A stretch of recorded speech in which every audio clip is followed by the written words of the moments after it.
네, 할렐루야, 반갑습니다. 저희 함께 나눌 같이 한 절씩 봉독하고 우리 마지막 절 함께 읽도록 하겠습니다. 제가 먼저 읽습니다. 그러므로 나의 사랑하는 자들아, 너희가 나 있을 때뿐 아니라 더욱 지금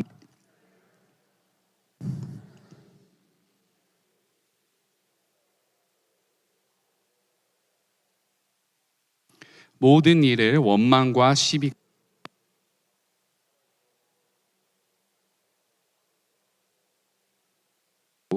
수고도 헛되지 아니하므로 생명의 말씀을 밝혀 나의 다름질이 헛되지 아니하고 수고도 헛되지 아니하므로 그리스도의 날에 내가 자랑할 것이 있게 하려 함이라.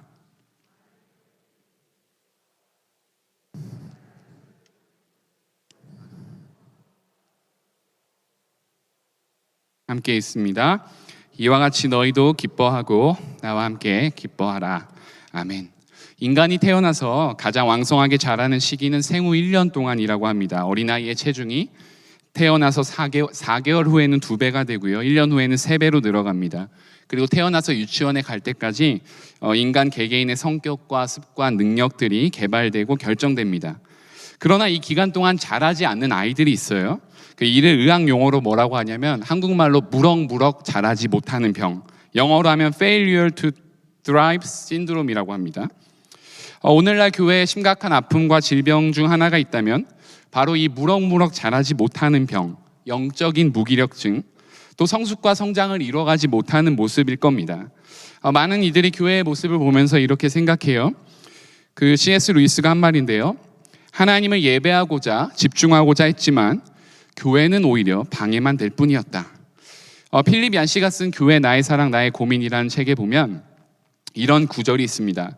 주일 아침이면 사람들은 잘 차려입고 서로 간이라도 빼어둘 듯이 서로 환하게 웃으며 반기지만 그들의 웃는 얼굴 한꺼풀 뒤에 숨은 비열한 영혼을 발견할 때마다 나는 기계처럼 거부 반응이 일어났다. 또 한 가지 교회를 떠난 이유는 문화적 이유였다.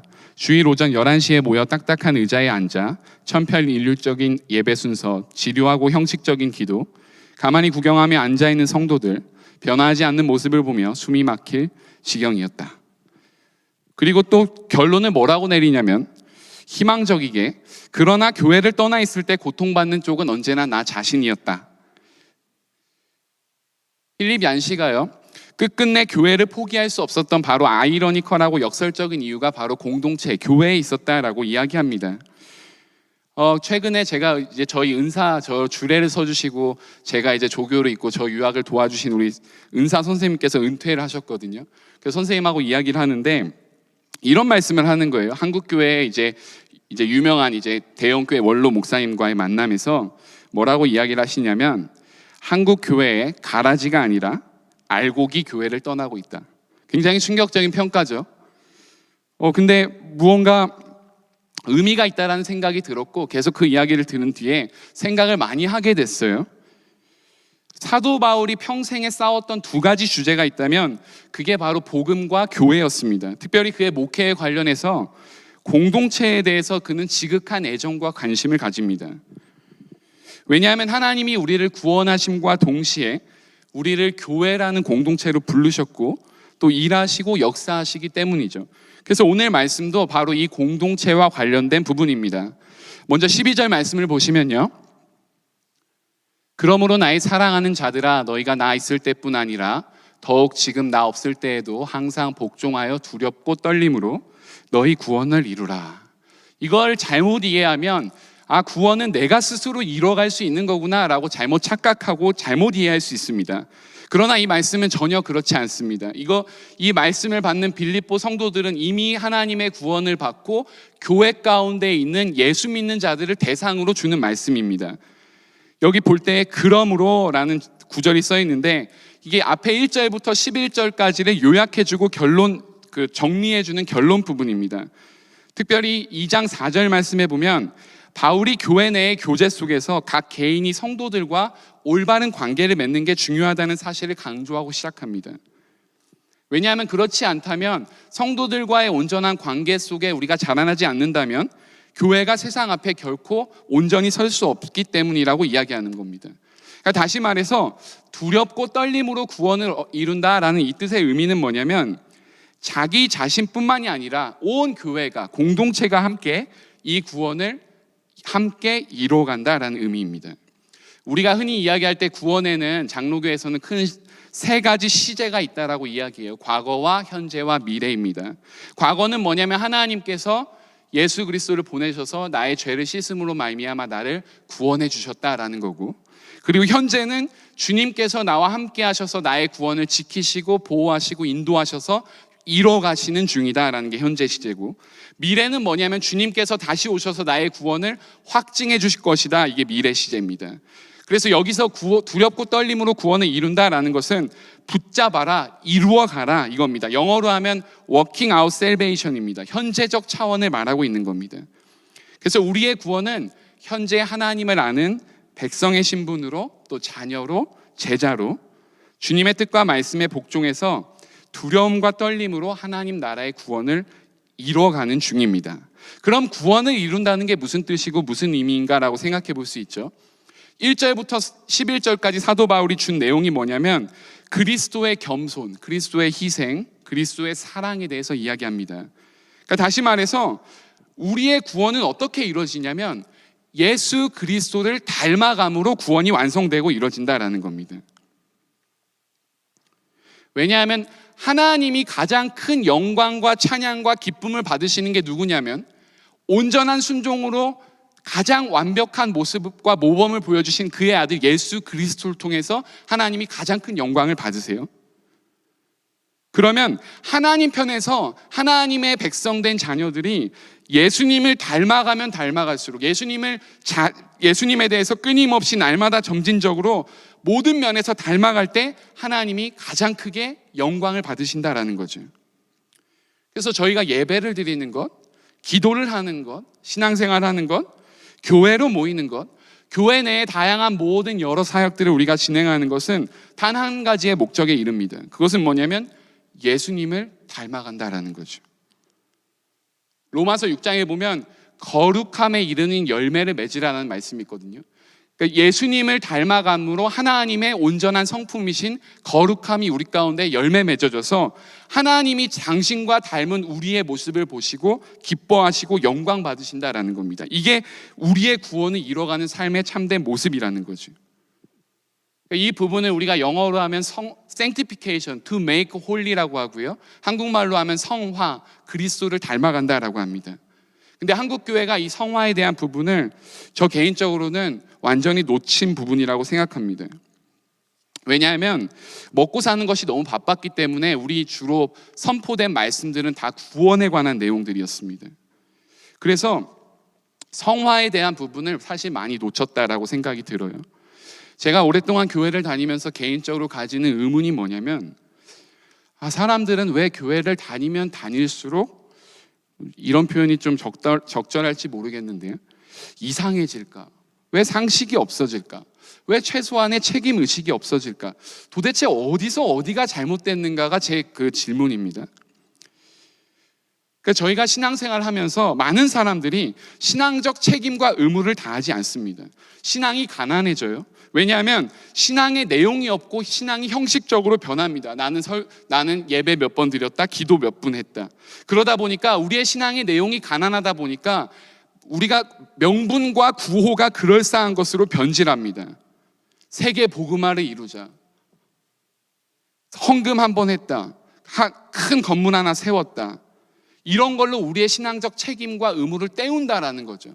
그러니까 좀 아까 말씀드린 구원을 이뤄가는 목적과 내용이 뭐냐면 예수를 닮는 건데, 예수를 닮는 게 더 어려운 일이니까 우리가 신앙적 구호나 명분으로 이걸 때웠다라는 겁니다. 신앙은 어떤 마법이나 주문이 아닙니다. 그냥 하나님이 다 도와주시니까 무엇이든지 다 얼마든지 할 수 있다라고 해석해서도 안 되고, 하나님이 내 안에 계시니까 아무것도 안 해도 된다라고 생각해서도 안 됩니다. 신앙은 말 그대로 삶의 본질이고 실존이고 참 힘들고 어려운 길입니다. 그러다 보니까 우리가 우리 삶을 돌아봤을 때 매일매일의 일상의 삶에서 그리스도를 닮아가려는 노력, 열심, 책임, 성장과 성숙에 대한 열망을 놓쳐버리지 않았나라고 생각해 봅니다. 그러니까 사도 바울이 지금 빌립보 교회에 자기가 개척했는데 지금 떠나 있습니다. 그래서 빌립비 교회를 생각하면서 이야기하고 간절히 원하고 권면하는 게 뭐냐면 예수님을 닮음으로 구원을 이뤄가라 이겁니다. 그리고 이 구원을 이루기 위해서 지금 여기에서 우리와 함께 일하시는 분이 누구인지를 13절이 지금 설명해 주고 있습니다. 13절을 제가 읽겠습니다. 너희 안에서 행하시는 이는 하나님이시니 자기의 기쁘신 뜻을 위하여 너희에게 소원을 두고 행하게 하시나니. 그러니까 우리 가운데 지금 행하시고 역사하시는 이가 누구냐면 하나님, 바로 당신 자신이라는 거죠. 그러니까 구원은 우리 스스로 노력으로 우리의 열심으로 이루거나 만들어갈 수 있는 게 절대 아닙니다. 그러니까 하나님이 우리 가운데 역사하셔서 일하셔야만 구원을 우리가 이뤄갈 수 있고 만들어갈 수 있습니다. 그리고 하나님이 우리 가운데 예수님을 닮아가도록 일하시고 역사하고 계십니다. 왜냐하면 방금 읽은 것처럼 우리 안에 예수의 성품을 담는 게, 예수의 모습을 나타내는 게 하나님 당신 자신의 기쁘신 뜻이기 때문에 그렇습니다. 그러니까 우리 가운데 하나님이 소망을 두고 행하게 하시는 거예요. 우리 가운데 열망을 불러일으키십니다. 그건 뭐냐면 나의 인격이 변화되고 싶다. 나의 성품이 예수를 닮아가고 싶다. 새 사람이란 지위에 걸맞게, 하나님의 자녀란 지위에 걸맞게 살고 싶다. 하나님 나라의 자녀로, 하나님의 백성으로 온전히 하나님 말씀과 뜻에 순종하고 싶다라는 그 열망과 그 열심과 그 소망을 우리 가운데 하나님이 불러일으키고 계시다라는 겁니다. 거꾸로 이야기하면 우리 안에 주님을 닮으려는 열망, 하나님 나라를 향한 열망, 복음에 대한 갈망, 성숙에 대한 열심이 없다면 하나님께서 우리 가운데 하나님의 기쁘신 뜻을 위해서 이루시고 있는 그 일에 대해서 우리가 우리 스스로 제한하고 있다라는 겁니다. 그러니까 우리가 우리 안에 계신 성령님의 음성을 제한하고 있다라는 거죠. 하나님의 뜻을 쫓지 않고 있다라는 겁니다. 지금 13절, 14절이 12절, 13절이죠. 두렵고 떨림으로 구원을 이룸과 동시에 우리 안에 계신 하나님께서 하나님 당신 자신의 기쁘신 뜻을 통해서 우리 가운데 일하시길 원하시는데 그 모든 과정 가운데 중요한 원리와 원칙이 하나 있습니다. 그게 뭐냐면 14절 말씀이에요. 모든 일을 원망과 시비가 없이 하라라는 거죠. 우리가 예수님을 나의 구주요, 나의 구원자로 우리가 믿고 난 후에 하는 모든 일들은 이제 다 하나님 앞에 평가되어지고 계산되어집니다. 그래서 우리가 하는 모든 일은 다 우리의 의도이든 의도치 않든, 우리가 원하든 원하지 않든 이제는 주님 안에서 행하는 것이고 모든 일들을 통해서 이제 하나님이 영광을 받으시게 되죠. 근데 여기서 말하는 이 모든 일, everything은 뭐냐면 교회 내에서의 종교적 행위나 종교적 어떤 그런 관습을 말하는 게 아니라 우리 삶의 모든 것들을 말합니다. 가정에서, 또 일터에서, 그리고 직장에서 우리가 사람들을 만날 때에 무슨 일, 무슨 말을 하든지 모든 것들에 다 해당되는 것입니다. 그래서 우리의 태도가 어때야 되냐면 시비와 원망이 없어야 된다는 거죠. 메시지 성경 번역에 보면 이렇게 적혀 있습니다. 무슨 일을 하든지 기꺼운 마음으로, 기쁜 마음으로 흔쾌히 하십시오. 말다툼하거나 따지지 마십시오. 이게 영어 성경으로 보면요, do everything without grumbling, arguing, disputing, complaining. 그러니까 우리가 모든 일들을 하는데 우리의 태도가 어떠냐면 이러한 원망과 시비에 대해서 제쳐둬야 된다는 거예요. 원망은 뭐냐면 지속적으로 우리가 무언가에 대해서 불평하고 투덜거리는 것을 말합니다. 시비는 뭐냐면 악한 의도가 있는 논쟁이나 어떤 그 이야기들을 말합니다. 그러니까 결국 뭐냐면 사소한 일을 가지고도 악이 있는 마음으로 불평하는 태도를 말하고 있어요.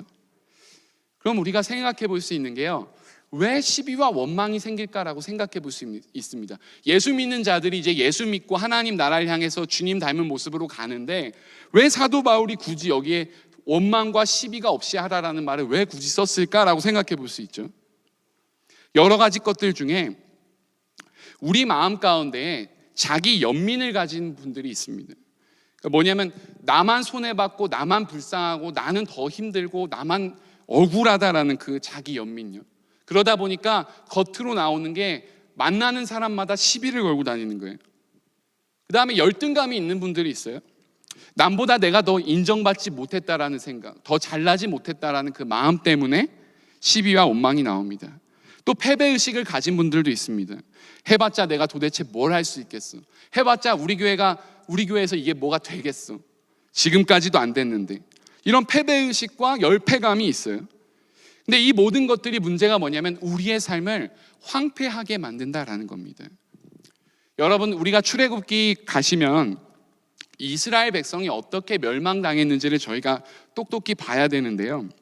이들이 원망당한 이유는 하나였습니다. 왜냐하면 하나님에 대해서, 그리고 하나님이 세우신 자들에 대해서, 그리고 백성들 중에 시비와 원망 중에 서로가 멸망을 당한 거예요.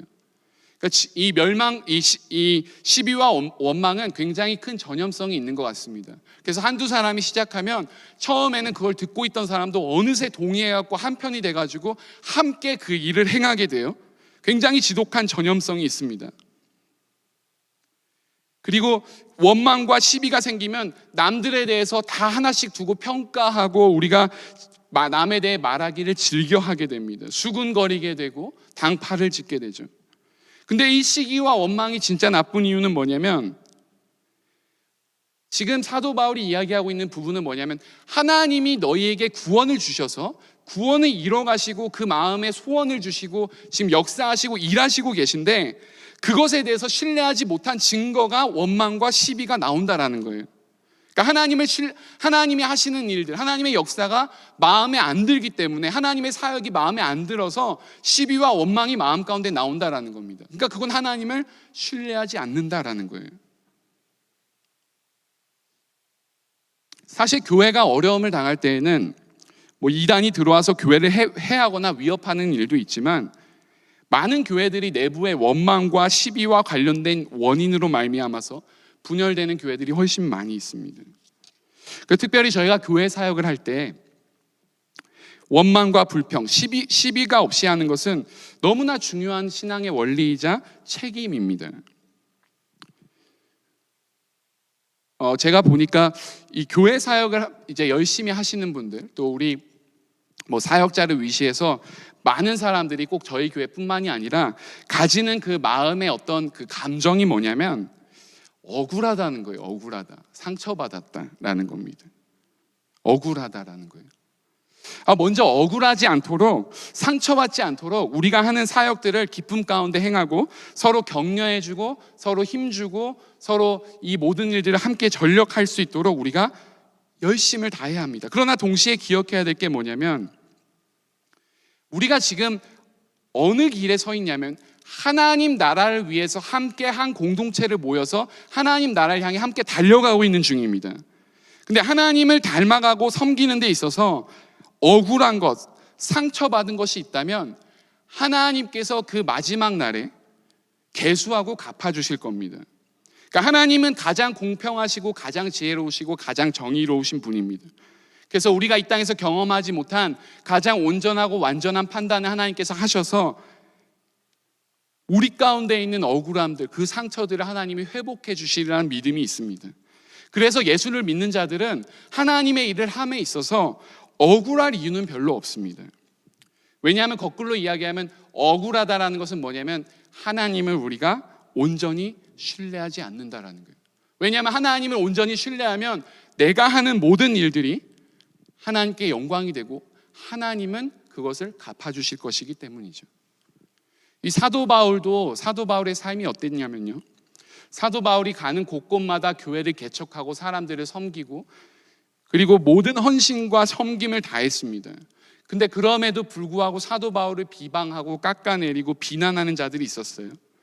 사도 바울의 의도와 진심, 사도 바울의 선의를 왜곡하는 자들이 있었습니다. 그럼에도 불구하고 사도 바울이 어떻게 했냐면 기쁨으로 자기에게 맡겨진 모든 사역들을 행했습니다. 감당했습니다. 왜냐하면 사도 바울은 하나님에 대해서 온전한 믿음이 있었고 신뢰가 있었기 때문이죠. 누군가는 내 진심을 알아줄 것이고 설사 내 진심을 몰라줄지라도 하나님은 이미 내 진심을 알고 계시고 나를 공정하게 판단해 주시고 격려하시고 위로하실 것이라는 그 믿음이 사도 바울에게 분명히 있었습니다. 그러니까 원망과 시비가 없어야 되는 분명한 이유 중 하나가 뭐냐면 우리가 다 함께 교회의 한 성도로 공동체로 부름받았기 때문에 우리 모두가 동일한 책임을 지금 하나님 앞에서 가지고 있습니다. 그러니까 내가 곧 하나님의 성전이고 교회의 일원이고 책임을 가지고 있는 겁니다. 그러니까 내가 곧 교회예요. 지금 내가 곧 하나님의 성전입니다. 우리가 교회입니다. 근데 교회가 이렇다 저렇다라고 평가하면서 책임을 지지 않는 신앙적 태도는 하나님 앞에서 바른 태도가 아니라고 지금 사도 바울은 이야기하고 있는 거예요. 함께 우리가 책임을 다해야 되고 함께 아파야 되고 함께 짐을 져야 된다라는 거죠. 그러니까 정리하자면 두렵고 떨림으로 하나님의 뜻과 말씀에 끊임없이 복종함으로써 우리가 구원을 이뤄나가야 된다라는 겁니다. 그리고 이 일에 대해서는 우리가 유아 독존으로 자기 혼자 이뤄갈 수 있는 게 아니라 하나님이 맡겨주시고 불러주시고 우리가 함께 모이게 하신 이 공동체를 통해서 협력함으로 가능한 일이다라는 거죠. 그러면 우리가 모든 일에 대해서 원망과 시비가 없이 해야 될 이유가 무엇인가를 15절에서 사도 바울이 한 번 더 설명합니다. 이는 너희가 흠이 없고 순전하여 어그러지고 거스르는 세대 가운데 하나님의 흠없는 자녀로 세상에서 그들 가운데의 빛들로 나타내며, 그 이유는 뭐냐면 하나님이 우리를 흠이 없고 순전한 자로 세상 가운데에 빛으로 나타내시길 원하신다라는 거예요. 이게 하나님의 소원이라는 겁니다. 그러니까 하나님의 자녀답게 백성답게 제자답게 살기 위해서 우리가 하나님의 기쁘신 대로 행하면서 우리의 태도는 원망과 시비가 없이 한다라는 거죠. 그러니까 흠없는 자녀가 되는 것은 결코 포기해야 되지 말아야 될 중요한 신앙적 내용입니다. 많은 사람들이 이렇게 오해하는 것 같아요. 흠 없이 산다라는 것에 대해서 이 땅에서 어떻게 흠 없는 삶이 가능할까? 어쩔 수 없는 것이니까, 나는 원래 천성이 이런 사람이니까, 내 본래 성격이 이런 사람이니까 자기 합리화하고 계속 흠 있게 살면서 회개하면 모든 것이 용서될 것이라고 착각합니다. 그래서 월요일부터 토요일까지는 죄를 짓고 세상 사람들과 똑같이 살아요. 전혀 다를 바 없습니다. 근데 주일날 가서 하나님 앞에 용서를 받았다고 생각하고 다시 월요일부터 똑같은 죄를 다시 시작해요. 이건 제가 만든 표현인데 용서의 마약 주사라고 생각이 들어요. 그러니까 우리가 하나님이 주신 은혜를 오용하고 있습니다. 본회퍼라는 신학자가 값싼 은혜라는 책에서 뭐라고 하냐면, 값싼 은혜는 회개 없이도 죄를 용서하는 설교요, 죄의 고백도 없이 참여하는 성만찬이요, 인격적인 참회가 없는 면죄의 확인입니다.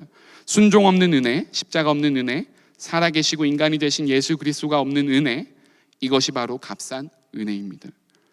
자기 부인이 없는 제자도, 사람들에게 인정받고 알아달라고 높임받기를 원하는 리더들, 직분을 계급으로 착각하는 자들, 복받기 원하지만 희생과 책임은 다하지 않는 성도, 이런 생각들로 가득 찬 교회가 바로 기독교를 값싼 은혜의 종교로 만들었습니다. 굉장히 뼈아픈 지적이라고 생각이 듭니다. 우리가 예수님을 믿는다는 게 무엇인가? 신앙생활을 한다는 게 무엇인가? 구원받은 자로 마땅히 우리가 지녀야 될 책임과 태도가 무엇인지를 알아야 되는 것 같아요. 그러니까 기독교 신앙에 힘이 없는 것은 하나님이 우리 기도에 응답하시지 않아서도 아니고 하나님이 우리 처지를 몰라서도 아닙니다. 복음의 능력이 없어서 그런 것도 아닙니다. 우리가 예수님 안에 거한다는 게 무엇인지, 하나님께서 지금 어떤 역사와 어떤 일들이 이뤄 가시는지, 믿음을 가진다는 게 어떤 의미인지를 우리가 아직 잘 이해하고 있지 모르기 때문이라는 거죠. 그래서 이것에 대해서 사도 바울이 분명히 알기를 소원하는 겁니다. 사도 바울이 또 하나 마지막으로 권면하는 게 뭐냐면 16절 말씀입니다. 생명의 말씀을 밝혀 나의 다름질이 헛되지 아니하고 수고도 헛되지 아니하므로 그리스도의 날에 내가 자랑할 것이 있게 하려 함이라. 그러니까 우리가 이 땅 가운데 사는 이유가 뭐냐면 생명의 말씀을 따르는 삶입니다. 그러니까 하나님의 말씀, 하나님의 복음, 죽은 자도 살리시고 사는 자에겐 영원한 생명을 약속하시는 그 놀라운 복음에 우리가 거하는 겁니다. 그리고 하나님의 말씀과 그 뜻을 쫓아서 온전한 순종을 통해서 흠없는 자로 되는 것, 예수를 닮은 그 모습이 되는 것이 우리 삶의 유일한 목적이자 이유이자 사명입니다. 이 사도 바울은 자신의 헌신과 수고를 하면서 뭐라고 말하냐면, 나의 다른 박질이 헛되지 아니하고 수고도 헛되지 아니하고 예수님 오시는 다시 그 날에 내가 자랑할 것이 있다라고 고백합니다. 그 열망을 가집니다. 주님, 제가 이렇게 교회를 섬겼습니다. 주님, 제가 이렇게 헌신했습니다. 주님, 제가 이렇게 다름박질했습니다. 포기하고 싶고 멈추고 싶고 때려치고 싶고 피하고 싶고 도망가고 싶고 억울했지만 주님, 제가 이 공동체에서 이 지체와의 관계 속에서 이 교회의 사역 속에서 생명의 말씀을 밝히 드러냈습니다. 그래서 주님, 이 형제가, 이 자매가 저의 사역의 열매이자 기쁨이며 자랑입니다 라고 우리 모두가 고백할 수 있어야 됩니다. 그러니까 사도 바울이 지금 가진 그 열망처럼 우리가 주님을 만났을 때 한 명 정도는 최소한 마지막 때에 주님 오셔서 물어보실 때 주님 앞에 내놓을 만한 것, 자랑할 만한 것이 우리 가운데 있어야 된다는 거죠. 그리고 이 또한 우리가 하는 모든 사역의 동기와 열심의 이유와 헌신과 섬김의 모든 이유는 다 뭐냐면 하나님이 우리 가운데 허락하신 그 구원의 기쁨이 모든 사역의 동기여야만 합니다. 그래서 사도 바울의 결론이 뭐냐면 17절, 18절 말씀이에요.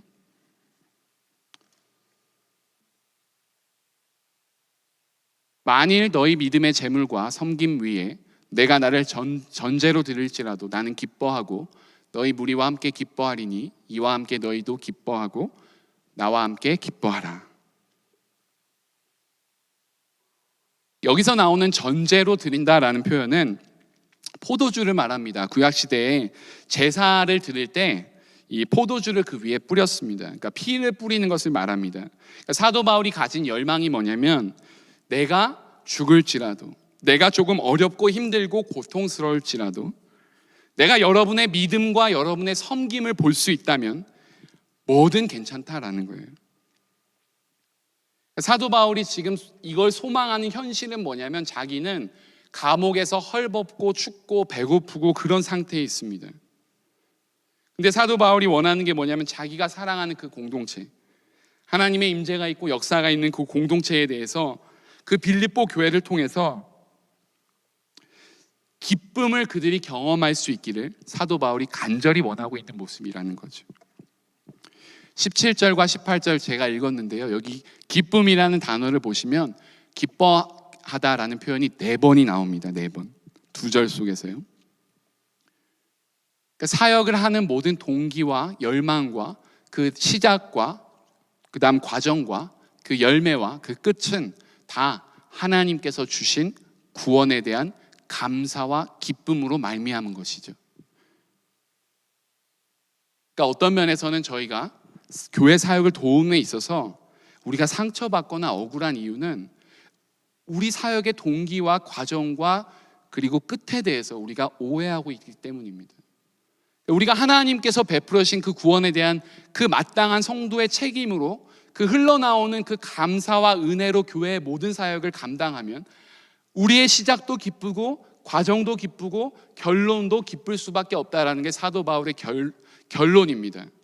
물론 그 과정 가운데에는 분명히 어려움도 있고 오해도 있고 또 답답한 것도 있고 억울한 것도 있지만 결국 하나님께서 우리 가운데 주시는 것은 충만한 기쁨이라는 거죠. 시편 말씀에 보면